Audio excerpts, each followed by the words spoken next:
Seandainya manusia duduk 500 tahun termenung untuk memikirkan dia datang dari mana, dia akan kemana, dan untuk apa dia berada di sini, maka niscaya dia tidak akan pernah mampu menjawab. Begitu kata filosof dari Yunani.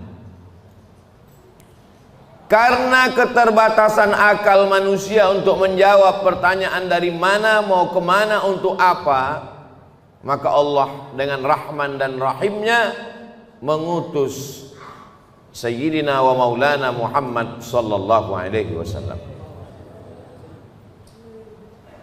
Karena kalau hanya untuk merenung hidup ini akan membingungkan, maka beliaulah yang memberikan jawaban berdasarkan wahyu dari Allah Subhanahu wa taala. Dari mana kita datang?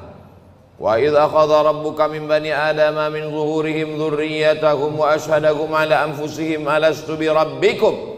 Ingatlah ketika Allah sudah mengambil persaksian perjanjian dari kamu semua. Belum ada darah, belum ada kuku, belum ada bulu, belum ada rambut, belum ada daging. Ketika itu roh kita semua sudah berkumpul di hadapan Allah Subhanahu wa taala. Dan Allah bertanya dengan satu pertanyaan, alastu bi rabbikum, bukankah aku ini Rabb kamu? Lalu kita semua menjawab, bala syahidna, kami bersaksi engkau adalah Rabb kami. Dari sanalah kita datang. Ini bukan tempat kita, ini tempat perantauan, tempat ujian, tempat jalan-jalan. Nanti kita akan kembali ke tempat asal kita. Maka semua yang kembali selalu kita sebut inna lillah wa inna ilaihi raji'un. Semuanya kembali. Di tempat perantauan hati memang tidak tenang, selalu ingin pulang. Maka selalu keluar ungkapan ar-rahah fil jannah. Ketenangan itu nanti di kampung halaman tempat asli kita di surga, bersama Allah, bersama Rasulullah sallallahu alaihi wasallam. Setelah kita tahu, kita sadar kita datang dari mana, lalu untuk apa kita di sini? Wa ma khalaqatul jinna wal insa, tidaklah aku ciptakan jin dan manusia illa liya'budun, kecuali hanya untuk satu saja, beribadah. Kalaulah hidup hanya untuk beribadah, lalu bagaimana dengan perdagangan, perniagaan, pertanian? Bagaimana dengan membesarkan anak-anak? Disitulah kasih sayang Allah. Yang berdagang pun juga bernilai ibadah. Melangkahkan kaki dari rumah, bismillahirrahmanirrahim, wa'tasamtu billah, la haula wa la quwata illa billah. Maka sesungguhnya di dalam tokonya, di dalam rukonya, di dalam pasarnya dia sedang beribadah. At-tajir seorang pedagang, as-saduq jujur, al-amin amanah, tidak curang, tidak bohong, tidak tipu, tidak dusta. Ma'an nabiyyin, mereka bersama dengan para nabi, was-siddiqin, bersama dengan orang yang benar, was-syuhada, bersama orang mati syahid, was-salihin, mereka akan bersama dengan orang-orang yang saleh. Mereka beribadah. Seorang ulama ahli tasawuf bersama, diberi nama Imam Junaid Al-Baghdadi. Kita selalu mengenal bahwa Islam ini iman, itulah dia akidah. Islam, itulah dia salat, zakat, haji, umrah, puasa. Dan ada yang disebut dengan ihsan. Ihsan, hubungan batin, spiritual, mensucikan hati. Suci itu bahasa Arabnya safa. Orang yang mensucikan hati, man safa qalbuhu lillah.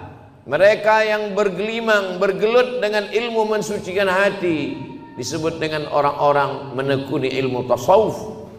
Maka di antara ulama besarnya adalah Imam Junaid Al-Baghdadi. Imam Junaid Al-Baghdadi memiliki toko di pasar. Dia pagi datang membuka tokonya, ketika ada pembeli dia akad jual beli. Ketika tidak ada pembeli dia sholat sunat. Ketika sepi dia sholat sunat. Ketika ramai dia tetap melayani, karena dua-duanya adalah ibadah. Setelah 400 rakaat dia tutup tokonya, dia pulang ke rumah.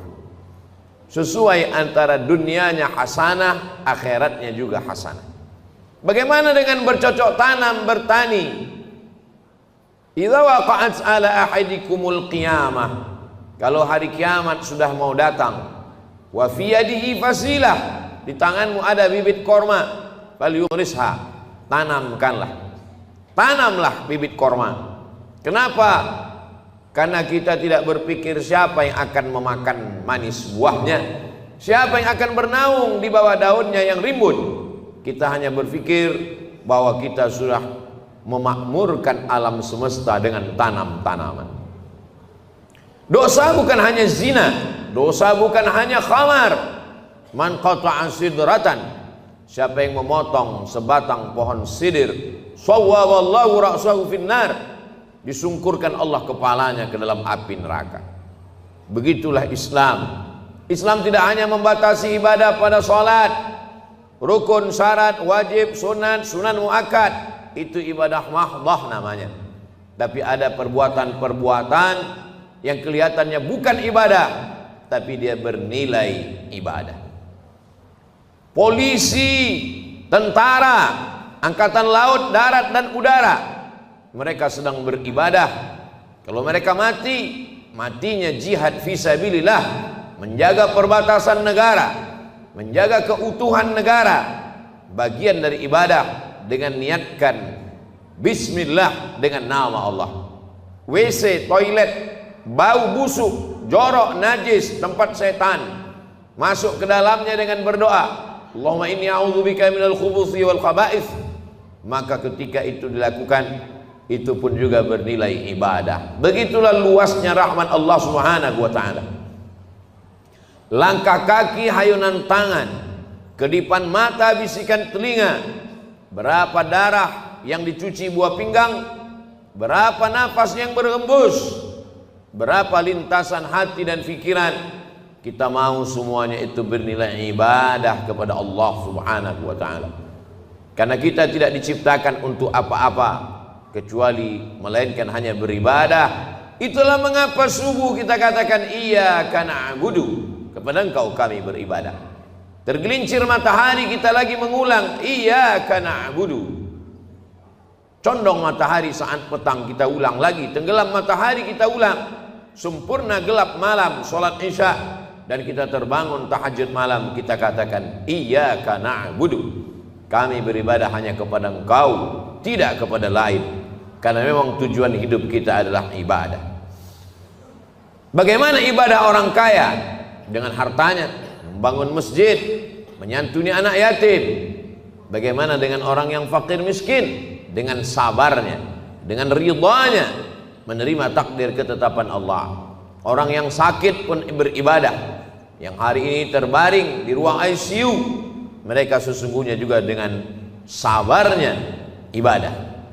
Kalau sesuai keinginan kita dengan keinginan Allah, yang kita doakan, yang kita harapkan datang, Allah ingin kita bersyukur. Syukur adalah ibadah. La in syakartum la azidannakum. Kalau tidak sesuai yang kita inginkan dengan yang datang, kita risau dan marah, maka kita dalam murka Allah.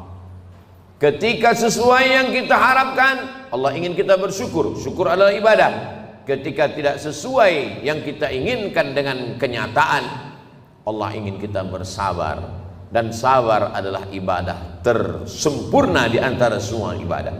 Maka Allah katakan, innama yuwaffas sabiruna ajrahum bighairi hisab. Orang-orang yang sabar balasannya paling sempurna, paling penuh, bighairi hisab, tidak dapat dihitung oleh hitungan-hitungan manusia. Maka kalau kita lihat perjalanan nabi-nabi, ibadah mereka lebih banyak sabar daripada syukur. Nabi Ibrahim alaihissalam bersabar mendapati seorang ayah Azar, pembuat berhala. Bersabar terusir dari kaum penyembah bintang. Bersabar dibakar oleh Namruz, mengaku Tuhan. Bersabar tidak punya anak, 86 tahun baru dititipkan Ismail.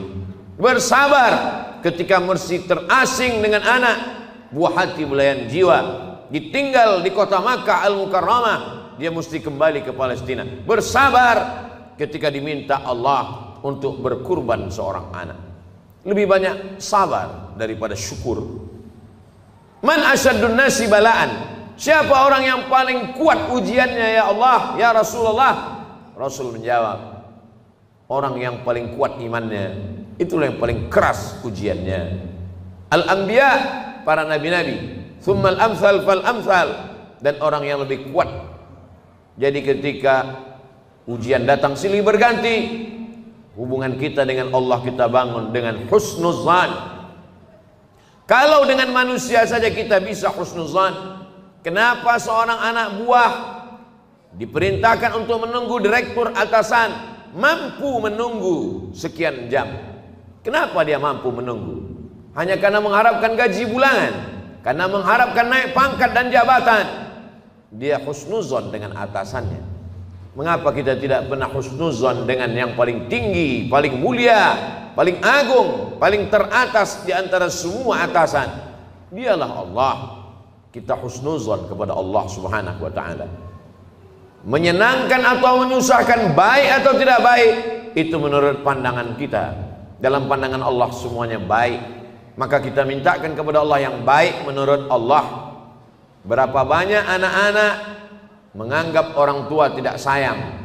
Anak berharap ingin dibelikan handphone, anak berharap ingin dibelikan sepeda motor, anak berharap ingin dibelikan mobil. Orang tua yang tidak membelikan keinginannya menganggap orang tua tidak sayang. Padahal itulah orang tua yang sayang. Dia tidak ingin anak ini rusak. Dia tidak ingin anak ini kecanduan game online.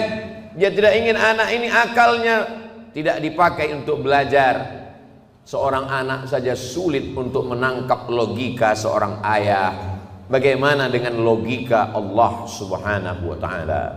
Maka hubungan kita dengan Allah yang paling indah adalah hubungan husnuzan. Buah daripada husnuzan adalah ridha.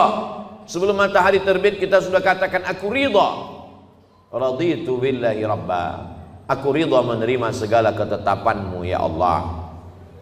Orang yang paling bahagia adalah sururul qalbi bimururil qada. Hati merasa bahagia melewati perjalanan takdir Allah Subhanahu wa taala.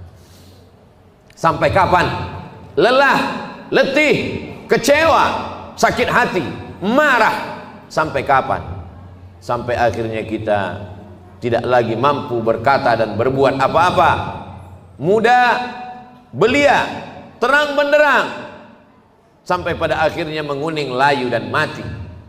Di sini tempat kita sejenak singgah dalam perjalanan panjang, mampir sejenak ke pom bensin, ke toilet, berwudu, makan, istirahat. Setelah fresh kita lanjutkan perjalanan. Perjalanan kita selanjutnya adalah kembali menghadap Allah. Ketika kita sudah lulus dengan berbagai macam ujian, ridha, sabar, tawakal, berat ujian hidup, ada yang maha besar tempat mengadu. Angkat kedua tanganmu, katakan Allahu Akbar. Besar ujian hidupmu, ada yang maha besar. Allahu Akbar. Besar dosamu, ada yang ampunannya lebih luas. Dzunubi mithlu a'dadir rimali. Dosaku sebanyak buih di lautan, sebanyak pasir di pantai, tapi ampunanmu lebih luas, lebih banyak lagi daripada itu ya Allah. Abu ulaka bi ni'matika alayya. Aku datang menghadapmu membawa nikmatmu, nikmat mata, nikmat tenaga. Wa abu bi dzambi. Tapi justru aku datang membalasnya dengan dosa-dosaku. Tapi aku yakin dan percaya Engkau mengampuni segala silap, salah dan dosa. Innallaha yaqbalu taubatal 'abdi qabla an yugharghir. Allah menerima taubat seorang hamba. Sampai kapan? Adakah batasan 40 tahun? Tidak ada. Sebelum ghargharah, sebelum sakratul maut, kembali ke jalan Allah. Ya ayyuhalladzina amanu, orang yang percaya bahwa dia akan kembali kepada Allah, hidup sejenak sementara. Man arafad dunya hanan alaih. Siapa yang kenal dunia, maka ringan bagi dia menjalani hidup dunia. Dunia tak sampai setengah sayap nyamuk. Dunia tak sampai setetes dari lautan samudera. Bagi yang dapat setetes, jangan bangga, jangan bahagia, karena yang kau dapat hanya setetes. Bagi yang tidak dapat jangan kecewa, karena yang tidak kau dapatkan pun cuma hanya setetes. Masih ada lautan yang luas. Walal akhiratu khairul laka minal ula. Akhirat lebih utama. Wal akhiratu khairu wa abqa. Akhirat lebih baik, akhirat lebih kekal. Seorang penggali parit berkubang lumpur dari jam 7 pagi sampai jam 7 petang, gajinya dimakan, diambil oleh orang yang lebih berkuasa, yang lebih hebat. Kecewa, sakit hati. Dia masih bisa tersenyum. Mengapa? Karena dia yakin ada akhirat. Malik yaumiddin. Di sana ada keadilan. Di sana akan ada perhitungan. Hatta yuqadus satul jalha, hatta yuqadus satul qarna, sampai-sampai kambing yang bertanduk akan dituntut oleh kambing yang tidak bertanduk. Begitulah keadilan Allah Subhanahu wa ta'ala. Untuk apa ada akhirat? Bagi mereka yang A, tidak. T, keyakinan. Is, orang yang meyakini tidak ada Tuhan, tidak ada malaikat, tidak ada akhirat, mereka akan stres, mereka akan depresi, mereka akan bunuh diri. Bagi mereka gedung yang tinggi puncak daripada penyelesaian segala masalah. Naik ke atas gedung, terjun ke bawah. Kalau dia bahagia, sebahagia-bahagianya, karena menurutnya dialah puncak kebahagiaan, tidak ada Tuhan. Kalau dia stres, susah, depresi, dia akan amat sangat menderita dalam hidup. Orang beriman, kalau dia sukses, kalau dia kaya, kalau dia berkuasa, maka dia akan berkata, hadza min fadli rabbi, ini karunia Tuhanku, liyabluwani, untuk menguji aku. Ashkur, apakah aku akan bersyukur, am akfur, atau aku akan kufur. Kalau dia sedang diuji, susah, sakit, menderita, dia tidak stres, dia tidak putus asa, karena itu hanyalah salah satu bagian dari cara Allah untuk menguji imannya. Untuk apa kita hidup sampai hari ini? Kenapa kawan kita, sahabat kita lebih muda, lebih sehat, lebih dulu mati daripada kita?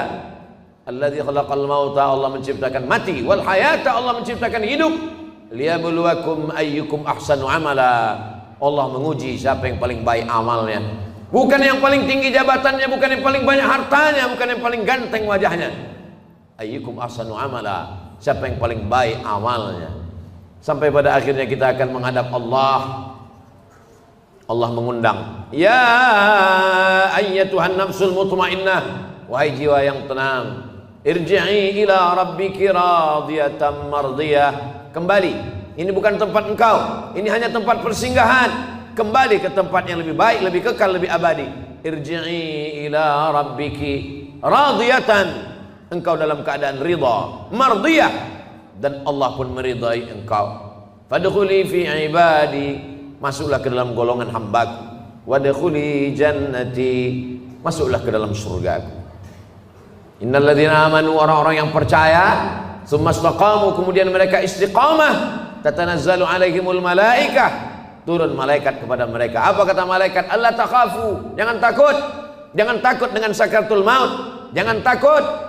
Wala tahzanu, jangan sedih, jangan cemas, jangan sedih meninggalkan istri, anak, keluarga, kantor, kawan, sahabat. Jangan sedih. Setelah takutnya hilang, sedihnya terbang.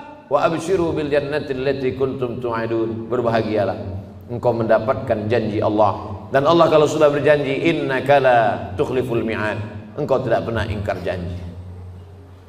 Semoga kita selalu dalam keadaan istiqamah iman dan Islam, bersabar dalam keadaan senang, kenyang, diberikan kekuatan dalam keadaan susah dan payah.